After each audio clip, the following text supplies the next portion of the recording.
The dumbbell front to lateral raise exercise challenges the shoulders and core and is a must for healthy shoulder function. The primary movements are shoulder flexion, elevation, and protraction. Mastering these planes of movements will allow great mobility through the shoulder girdle, creating robust glenoid humeral rhythm. The arms should be long, but soft in the elbow. Palms face out to start, then raise the arms to parallel without letting the rib cage elevate. Bring the palms up position out to either side and hold it just long enough to own the position.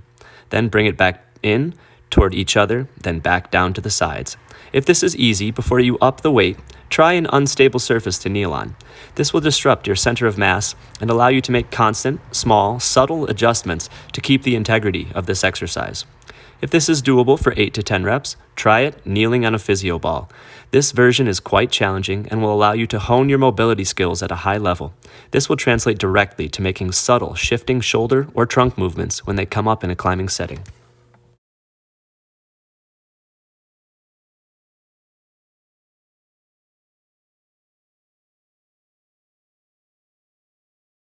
The box-supported biceps band curl is a great exercise to counter the repetitive stresses of pulling during climbing.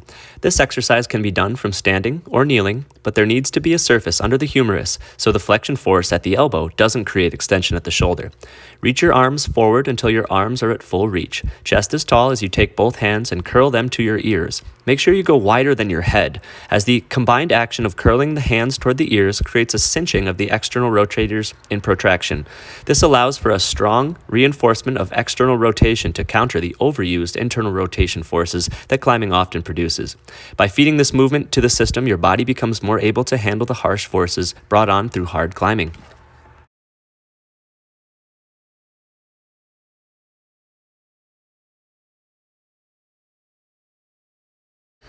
Climbing requires massive amounts of core strength, even in the easiest levels of climbing.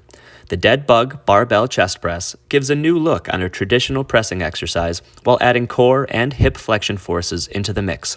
Start in the crunched position with elbows on the floor. Then, keeping the crunch, press the barbell to the sky.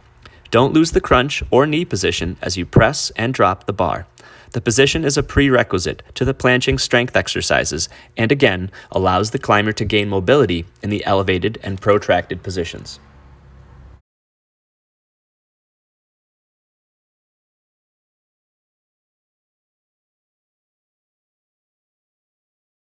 The TRX Face Pull makes this list due to the heat and coordination it provides to the upper shoulder area.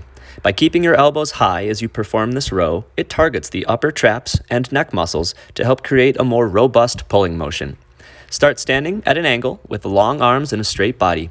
Keeping the elbows tall, bring the handles in to line up with your face. Keep a hand-centric mindset here and stay heavy through the hands so your shoulders don't get stiff and over-controlling. The shoulder blades will go through a protraction-retraction movement, but don't force it. Keep your mind on staying heavy through the hands with tall elbows.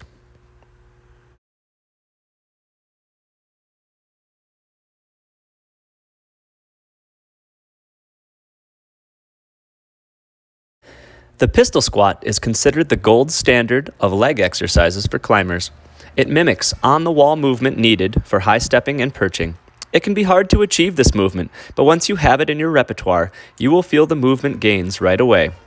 Begin with the low pistol switch. A limiting factor might be dorsiflexion at your ankle, so only try this if you can keep your foot flat on the floor. The lower you start, the easier this will be. Shift your weight into the base leg every switch. The next variation is the box step up. This allows you to get in and out of a pistol squat without the limiting factor of hip mobility on the lifted leg. Make sure you don't push off the ground when in the bottom position. Adding an unstable surface will fast-track your progress, but can be difficult to master. Try not to stiffen up or eliminate the noise your body produces on an unstable surface, but flow with it. By making subtle shifts in position, you will keep all of your movement options open as they are needed. If you want to try a fun party trick, try doing it on top of a kettlebell.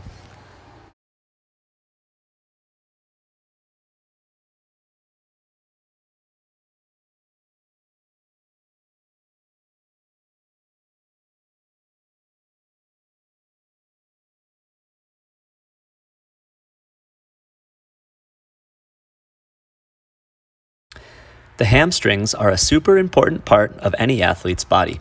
Specific to climbing, they help keep us cinched into the wall and allow for power and fluidity in a heel hook. These might be challenging, so start with the basics first. Start with your butt next to the box with 1 foot on and 1 in the air. Push your top leg toward the ceiling, letting your hips come up to even with the knee and shoulder.